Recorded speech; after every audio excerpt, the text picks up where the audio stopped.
सर्दियों का मौसम चल रहा था।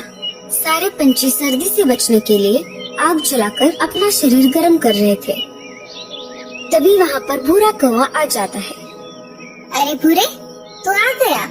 थोड़ा हंस भी लिया कर।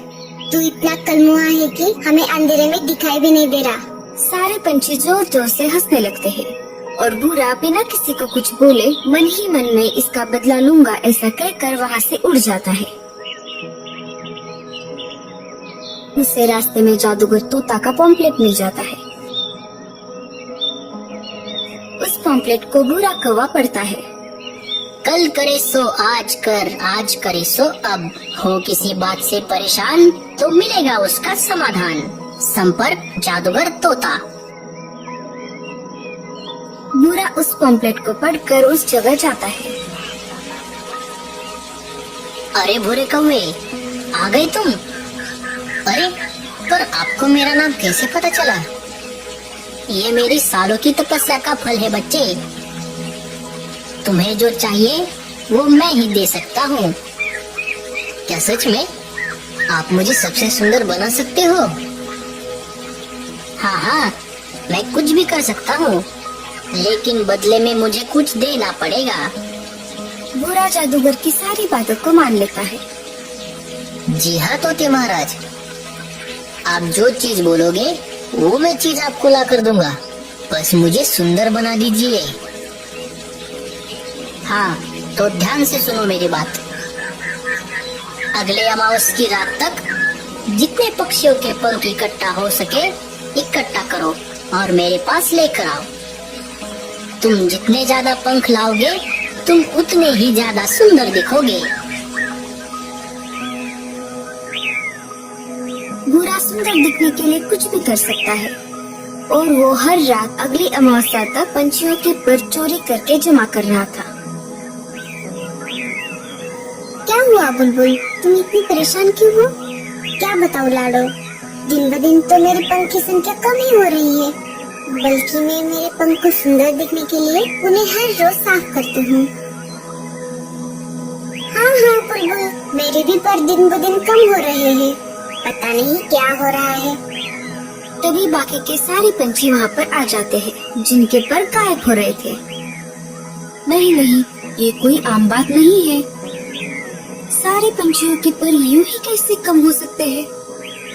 जरूर इसके पीछे कोई साजिश या फिर कोई बीमारी हम पंछियों में आ गई है। इधर कालू कौवा अपने ख्यालों में मन ही मन सोच विचार कर रहा था। सारे पंछियों के पर ऐसे अचानक गायब कैसे हो रहे हैं? लेकिन मेरा तो एक भी पंख गायब नहीं हुआ। जरूर ये किसी की सोची समझी साजिश है। इधर सारे पंछी ये बात तोता राजा को बताने की सोच रहे थे। इधर भूरा अमावस्या की रात का फायदा उठाकर सारे पंछियों से बचकर पंखों को एक बोरी में भरकर जादूगर तोता के पास चला जाता है। भूरा उड़ते उड़ते जा रहा था। सब तरफ अंधेरा था और तारे भी चमक रहे थे। भूरा कौवा जादूगर तोता के पास आ जाता है। अरे भूरे, आ गए तुम? मैं तो तुम्हारा ही इंतजार कर रहा था। मैंने तुम्हारे लिए उस बड़े से कुंड में जादुई पानी रखा है। जाओ उसके अंदर जाकर नहा लो। और हाँ, एक बात का ध्यान रखना, सिर्फ अपने गले तक ही नहाना। अगर ये पानी तुम्हारी आंखों में चला गया तो तुम अंधे हो जाओगे। ठीक है तोते महाराज, मैं सिर्फ गले तक ही नहाऊंगा।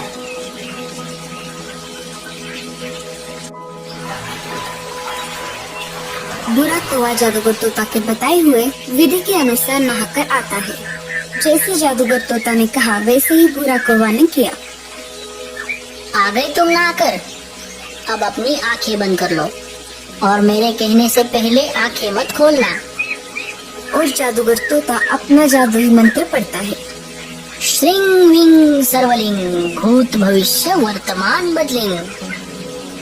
भूरा कौवा है जो सबसे कच्चा, बन जाए जंगल में सबसे सुंदर और अच्छा।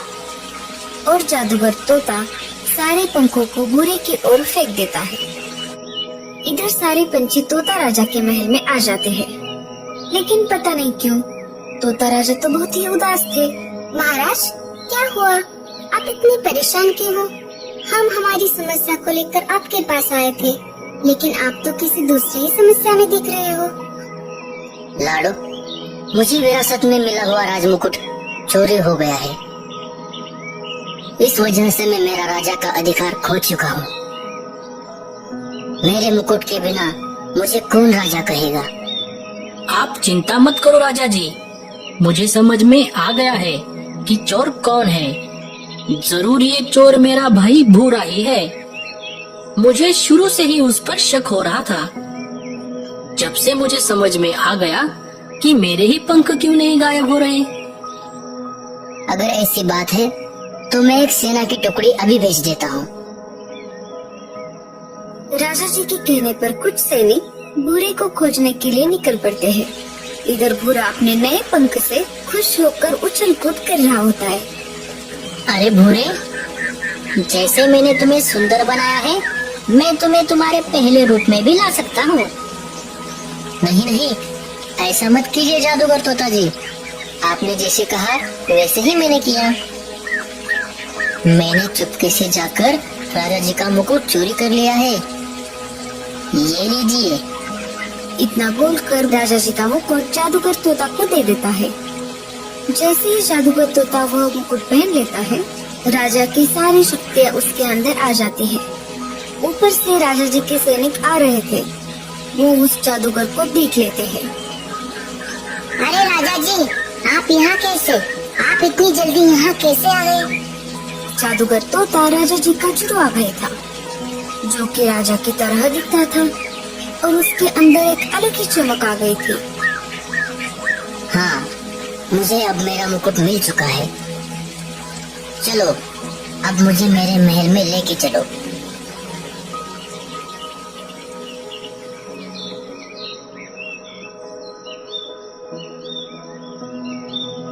थोड़ी देर बाद वो राजा जी के महल में आ जाते हैं। सैनिकों, ये कौन है जो मेरे सिंहासन पर बैठा हुआ है? इसे अभी के अभी यहाँ से निकाल कर बाहर फेंको। अरे मिट्ठू, तू ला, मुझे मेरा मुकुट वापस कर दे। तुझे तो पिताजी ने जंगल से बाहर निकाल दिया था। नहीं नहीं, मैं कोई तुम्हारा भाई वाई नहीं हूँ। हट जाओ मेरे सिंहासन से। इधर कालू कौवा और लाडो सब देख रहे थे। तभी कालू को एक आइडिया आता है। रुक जाओ, मुझे पता है असली राजा कौन है। सारे पंछी कालू की तरफ देखने लगते हैं। असली वाला मुकुट मेरे पास है, जो मैंने भूरे के घर से चुपके से चुरा लिया था और मेरे पास रखा था। ये बात सुनकर सब चकित हो जाते हैं। क्या? ये नहीं हो सकता। इतना बोलकर जादूगर तोता अपना मुकुट जमीन पर फेंक देता है और उस मुकुट को लाडो हवा में ही कैच कर लेती है। ये लो महाराज, आपका मुकुट। ऐसा कहकर लाडो असली वाले राजा को वह मुकुट दे देती है। कालू कौवे, तूने मेरा भांडा फोड़कर अच्छा नहीं किया। मैं इसका बदला जरूर लूंगा। सैनिकों, इस बेरुपये तोते को काल कोठरी में डाल दो। राजा जी को अपना मुकुट वापस मिल जाता है और सारे पंछी खुशी से अपने घोंसले की तरफ निकल पड़ते। थोड़ी ही देर बाद तेज बारिश शुरू हो जाती है। इधर भूरा कौवा अपनी सुंदरता में मस्त मगन होकर नाच रहा था। अरे मैं तो सुंदर बन गया।